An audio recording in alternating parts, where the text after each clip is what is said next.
This is Jake from Periphery, and you're watching CaliberTV. This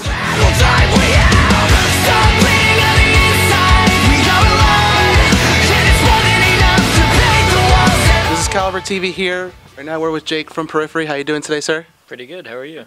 Second to last day of the Juggernaut tour. How's it all been so far? Yeah, it's been great. It's been freezing though. Like that's the only thing that's been bumming me out. The shows have been awesome, bands have been awesome, turnouts have been awesome, but it's just been so cold. But glad that it's wrapping up. Yeah, I've heard that the storm has actually, like the snowstorms have been following this tour.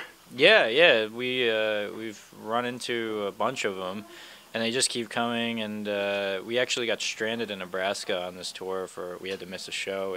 We were at a truck stop on Super Bowl Sunday. Oh. So, it was interesting though. I mean, it was the frozen tundra outside, but it was they in these rest stops they have a big TV, and it was just kind of interesting to be stranded there with a bunch of truck drivers. You know, the guys who fuel our economy, and they were just all crowded around this TV watching the Super Bowl and eating crappy Subway. So going into it, you guys actually just released both Juggernaut Alpha and Omega. Congratulations on the release. That's a very cool move that you guys released both of those at the same time.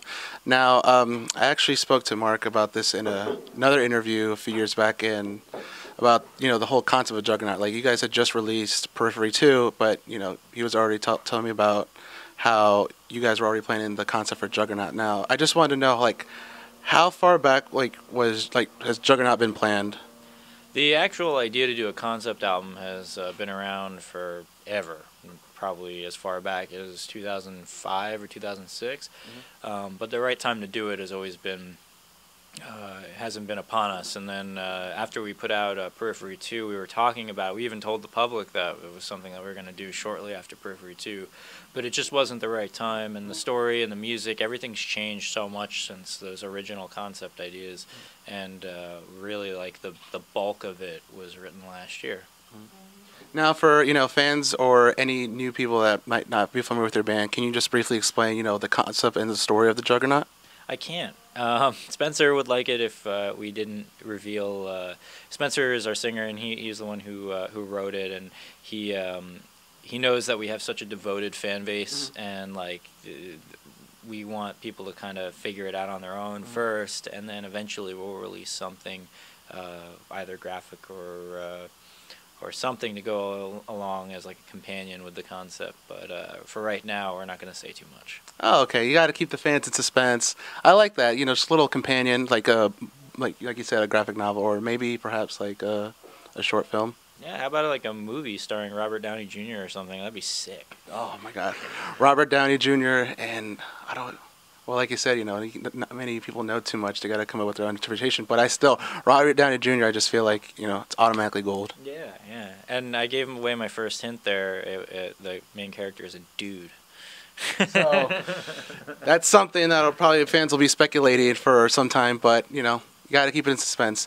Yeah. Is there like any, set time where you guys might start, revealing what you, just told me about?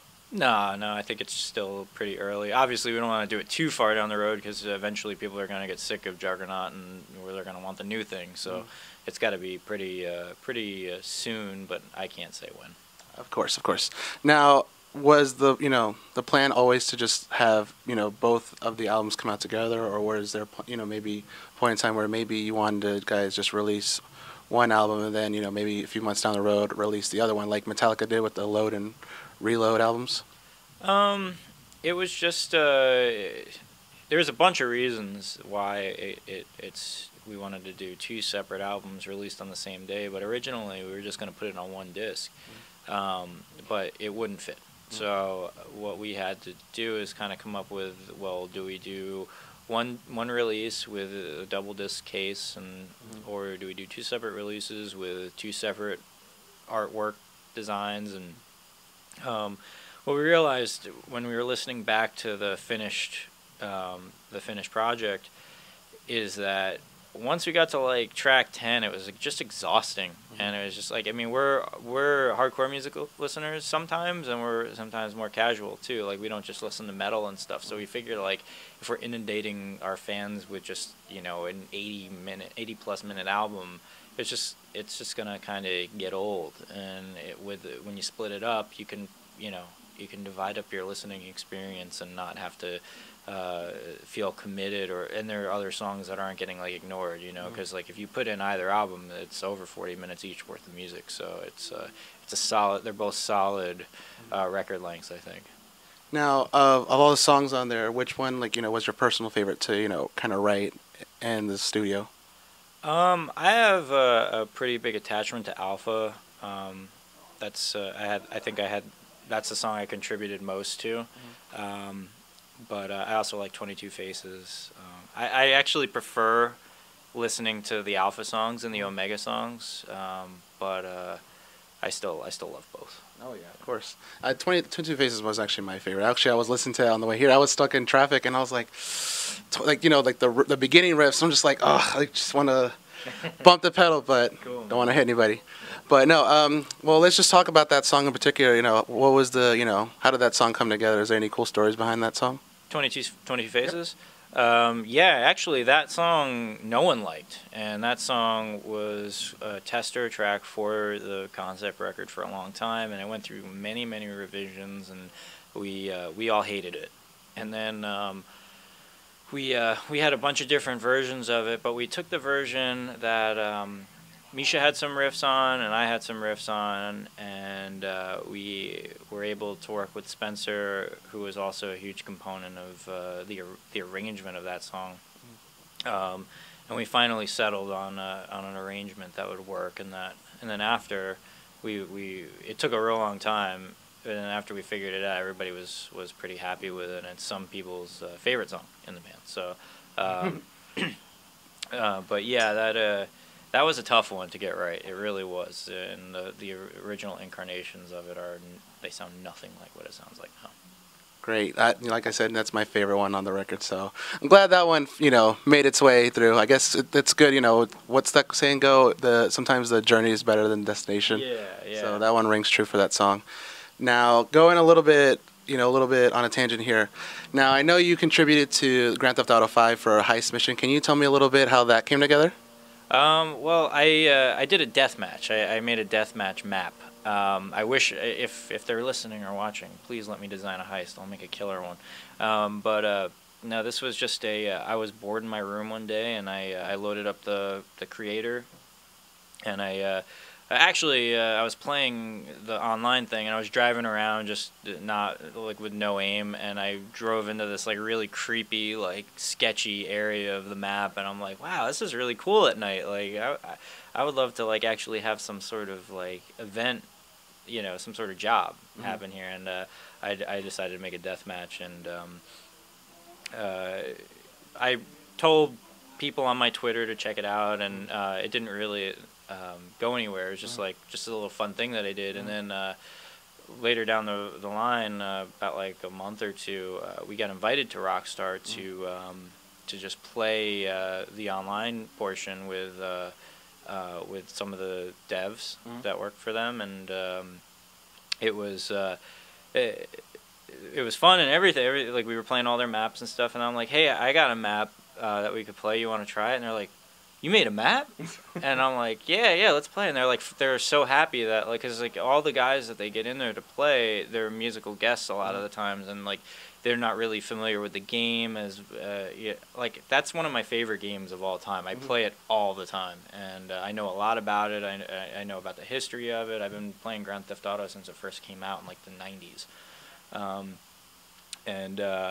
so it was like I think they were kind of excited that, you know, finally they have a guest that knows something about the game and like is really into it. So they played it. I think I lost actually, and I lost again this last time. We were just there yesterday, and I lost. I'm not good at my own deathmatch. But after that time, that first time,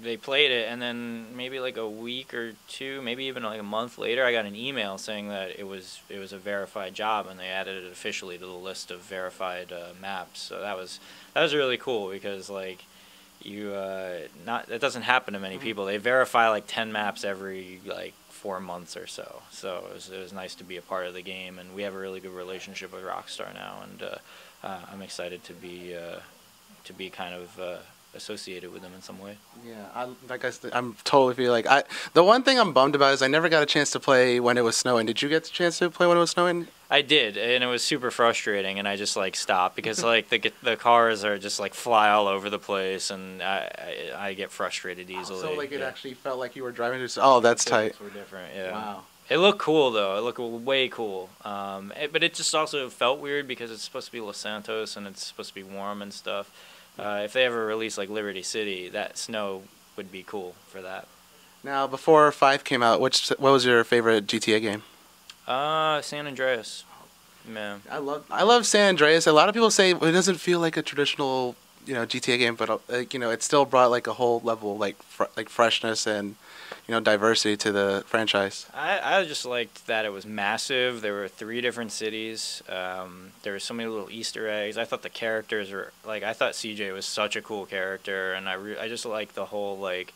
I'm really into early 90s hip hop, and just like having these characters that are kind of like these extensions of these prolific hip hop artists was really cool. I felt like I was like they captured the vibe really well. So that's my favorite one. So after this, you guys have the show tomorrow, and then you guys have a tour with In Flames and All That Remains in the spring, and then after that, what do you guys have planned? Well, before I forget to mention, we're actually we have 10 days off after this tour, and then we're flying to Russia to do 5 headlining dates. I've never been there. That'd be pretty cool. And then we're playing. We're doing a support tour for Devin Townsend. So that we're great friends with those guys, and they're really cool. And that's in Europe. And then we're home. Then the In Flames thing happens. But after that, I think we're trying to do festivals. I don't really know. There's been nothing really solidified, but we have a couple of ideas, but nothing that I can really chime in on because it's just not solidified yet. Of course. Cool. Well, is there anything else that you'd like to add, let fans know? Anything you'd like to plug in? Just check out Juggernaut. If you didn't like us before, or you were whining about something that we did that you didn't like before, check out Juggernaut, because I think that you'll actually like it, and it'll be true enough for you.